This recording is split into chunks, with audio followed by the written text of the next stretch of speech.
Assalamualaikum warahmatullahi wabarakatuh.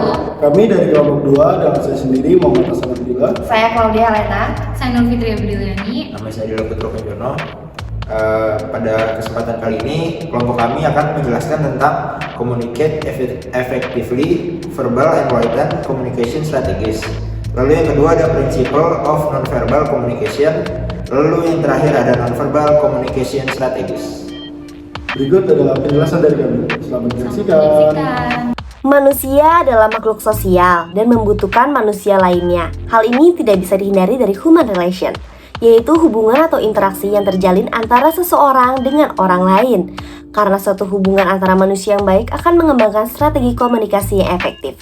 Dalam hal ini, human relation memiliki tema utama yang menjadi indikator kesuksesan ataupun kegagalan dari hubungan tersebut. Oke, yang pertama ada verbal written communication strategies. Komunikasi verbal adalah suatu bentuk komunikasi yang disampaikan komunikator kepada komunikan dengan cara tertulis atau lisan.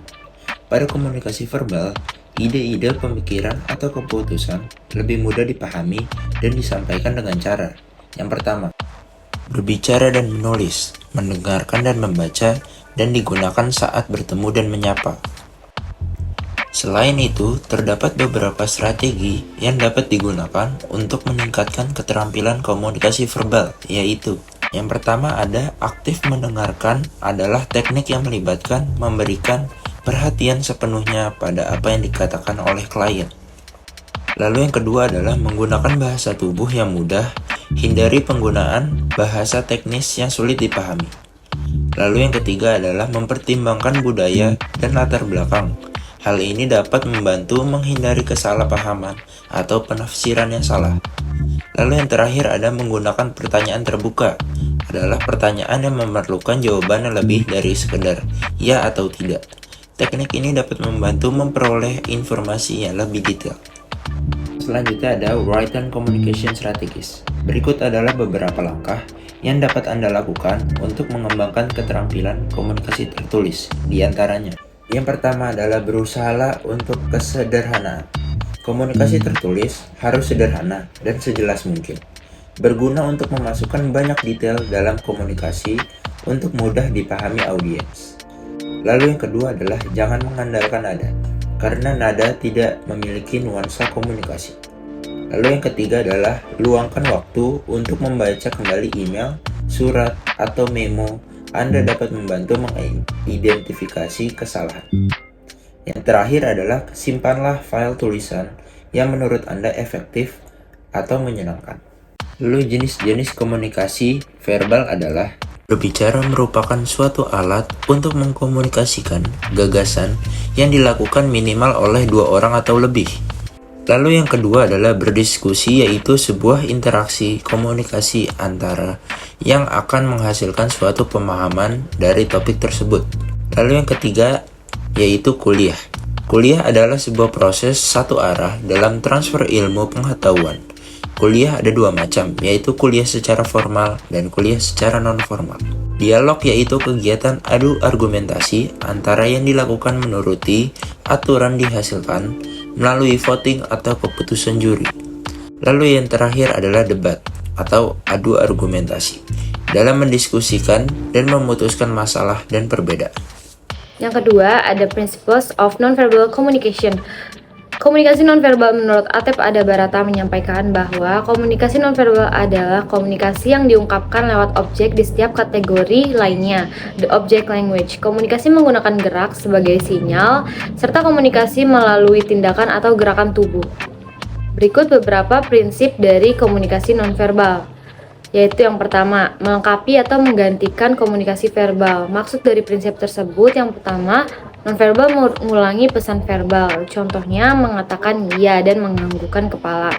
Yang kedua, nonverbal mempertegas verbal, contohnya guru menyatakan saya tidak suka dengan siswa yang mencontek. Yang ketiga, perilaku nonverbal melengkapi atau menambahkan pada kata, contohnya menambah emotikon pada pesan.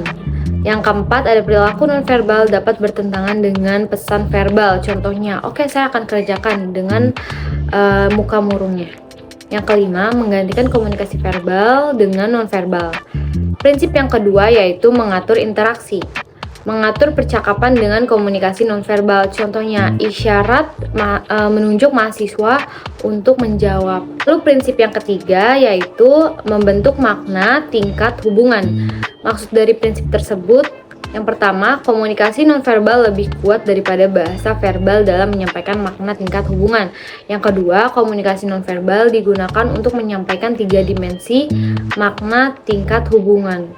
3 dimensi makna tingkat hubungan yang dimaksud, yang pertama ada responsif, manusia menggunakan respon kontak mata, ekspresi wajah, dan postur tubuh. Yang kedua, kesukaan, kelompok orang yang saling menyukai akan terlihat bersama. Yang ketiga ada kekuasaan, manusia menggunakan perilaku nonverbal untuk menyatakan status dan pengaruh. Halo, saya Muhammad Hasan Abdillah. Di sini saya dari kelompok 2, saya akan menjelaskan bagian 3, yaitu Nonverbal Communication Strategies.